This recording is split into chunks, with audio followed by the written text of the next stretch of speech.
Every summer, the shoreline of TV fandom feels like it's been washed over by something sun-kissed and electric.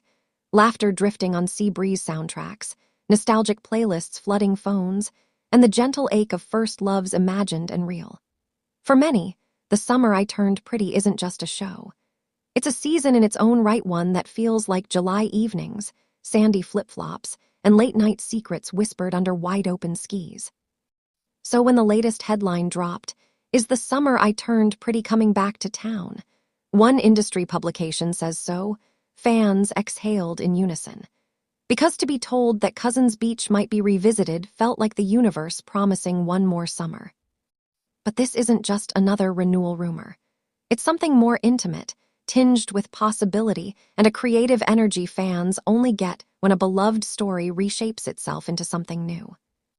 The long goodbye that wasn't really goodbye. When the third season of The Summer I Turned Pretty aired, it felt like a farewell wrapped in golden light. The show, adapted from Jenny Han's best-selling trilogy, had already won hearts through its first 2 seasons, and then deepened that connection with a final chapter that played like a coming-of-age journal we didn't want to close. Typically, a story that completes its trilogy arc signals the end. Book 3 finishes the narrative, the screen adaptation bows gracefully, fans tuck memories away. But modern storytelling knows something older forms didn't. Endings are rarely final. And in today's media ecosystem, returning to town can mean many things at once: a renaissance, a sequel, a refraction, a transformation. That industry publication wasn't just riffing on nostalgia, it was reflecting a real development. The show is set to continue as a full-length feature film, a cinematic return, rather than a standard TV season. More than a sequel, a new kind of return. Imagine the Fisher House on Cousins Beach. The screen fades in on familiar dunes, columns of pale sand dunes rising against deep blue skies. You hear the surf before you see it, rolling, inviting, resolute. That's the feeling of a story wanting to go on, even after its main plot arc is complete. According to reporting from recent entertainment coverage, what's coming is season 4 per se, but something arguably richer: a feature film sequel. In Hollywood terms, that's the equivalent of a hometown parade for a beloved local hero. There's a quiet magic to calling a story back. It's a mix of commerce and creativity, yes, but also of cultural imprint. Series that linger in the collective imagination don't just want to be watched. They want to be lived in, breathed, and returned to. And sometimes, audiences create room for narratives that were never meant to end. Why a movie, not another season? This shift from show to film is significant. Seasons unfold like chapters, episodic, rhythmic, evolving over weeks. A movie collapses time. It crystallizes emotion. It demands a singular experience.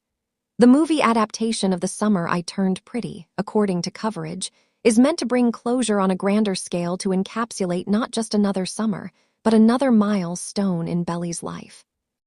Explaining this to someone who hasn't felt the pull of the series yet might sound simple enough. It's moving to a movie. But to fans, it's effectively an invitation back to the heart of what made the series meaningful. Love that's both tender and messy, friendships that shape you, and summers that last forever in memory, even if they only last weeks in real life. This format also allows the creators to step back from the constraints of episodic storytelling and embrace a more expansive, cinematic rhythm, a single arc with emotional peaks and valleys that breathe differently than week-by-week cliffhangers. The cultural context: why stories like this matter. Good stories twist themselves into the texture of your own life. Maybe you watched the series while you were in school, or maybe you discovered it years later, but once it clicks, it becomes part of your season.